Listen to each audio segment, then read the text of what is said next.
In August 2016, 26-year-old Kennedy Ife from London suffered a violent attack. Before family members forcibly tied him to the bed, he hit his father and insisted that there was a snake crawling inside him. According to the BBC, the court heard that over the next 3 days the family attempted to cure Kennedy through abstinence and prayer. His brother Colin Ife told police, "It was obvious it was inside him. We took it for a demon because it was not a living creature. It tried to kill him. We had to contain him. If we had not done this, he could have harmed our family." Kennedy Ife remained tied to his bed for 3 days without medical attention. His brother then called 911 and reported that Kennedy was complaining of dehydration. Due to breathing problems, he died. Death was pronounced at 10:17 a.m. While police were at the house, Colin Ife attempted to resurrect his brother by chanting and praying for his life, The Independent reports. All 7 members of the Kennedy family were charged with manslaughter and false imprisonment resulting in his death. An autopsy revealed that Kennedy suffered more than 60 injuries, some of which resembled bites. His father and brothers were also injured. According to the BBC, Kenneth Ife told the jury that he ordered his sons to forcefully bring his brother to his senses, but denied the role of connections with cults, occult organizations and secret societies in his son's death. On March 14, 2019, after 4 days of deliberations, the jury dropped charges against all family members. Elisa Lam was last seen on January 31, 2013 in the lobby of the Cecil Hotel in downtown Los Angeles. She vacationed on the West Coast, blogged about the trip, and talked to her parents every day. On January 30, these calls stopped. Lam disappeared.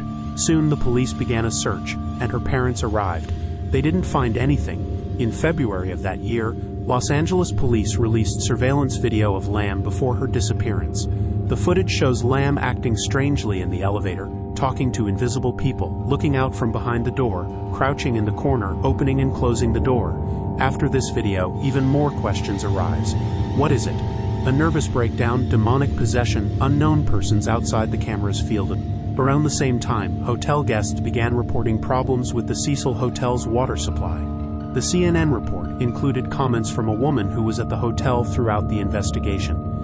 "The shower was terrible," Sabina Baugh said. "You open the tap. First black water flows for a few seconds and then normal.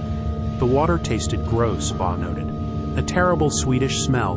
Very strange. I can't even describe it. During the week the guest never complained. We didn't think about it," she said. "We decided that it had always been like this here."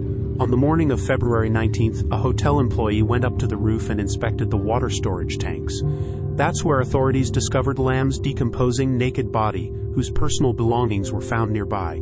After an autopsy, her death was ruled accidental. What was strange was that the tank had a metal latch that could be opened, but the administration stated that access to the roof was protected by an alarm and a lock. The hotel with single rooms has a very unusual history. Night stalker Richard Ramirez, convicted of 14 murders in the 1980s, lived on the hotel's 14th floor for several months in 1985. And serial killer Jack Unterweger is suspected of killing 3 prostitutes in 1991 while he was living in Cecil. He committed suicide in prison in 1994. In 1962, a hotel guest jumped from a hotel window, killing herself and the pedestrian she landed on. Last year, the Indianapolis Star ran a major story about a family being terrorized by 3 children allegedly possessed by demons. The story by Latoya Ammons and her family features children climbing walls, darting from room to room, and threatening adults in deep, deep voices. It may seem like the story was literally ripped out of a horror movie. However, all of these events were confirmed in nearly 800 pages of official reports, obtained by the Indianapolis Star, and confirmed in numerous interviews with police, psychologists, family members, and a Catholic priest. One of the most chilling sections of the report contains testimony from Walker, the nanny of a 9-year-old boy.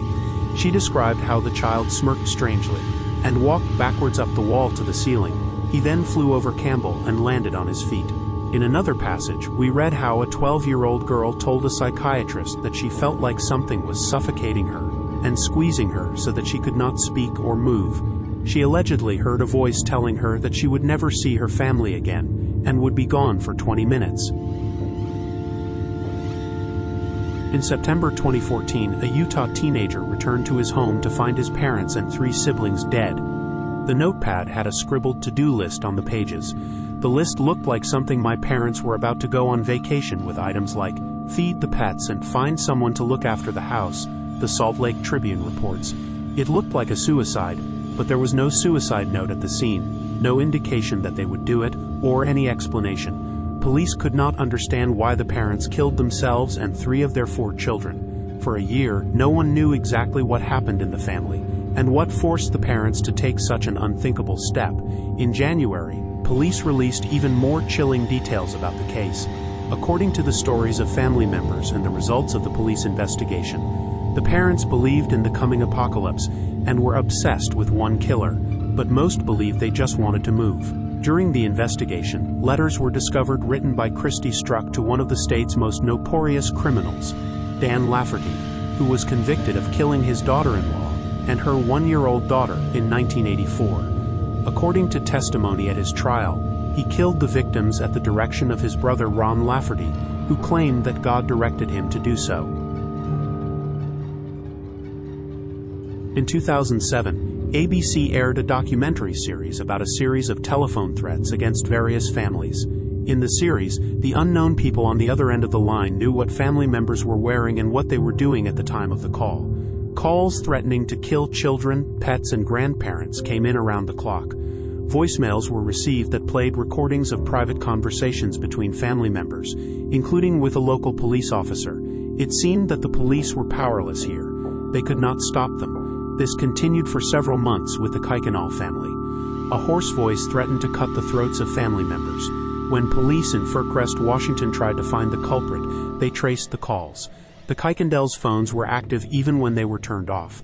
So they agreed on the idea that most likely they were being monitored through their own phones. As soon as the American family moved into their dream home in New Jersey, purchased for $1.3 million, they received threats from an unknown addressee who introduced himself as a caretaker.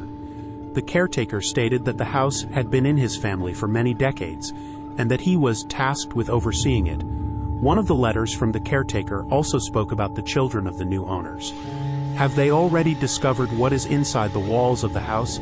I will be glad to know your names and the names of the owners of the young blood that you have prepared for me. The family eventually fled the haunted house and sued its previous owners.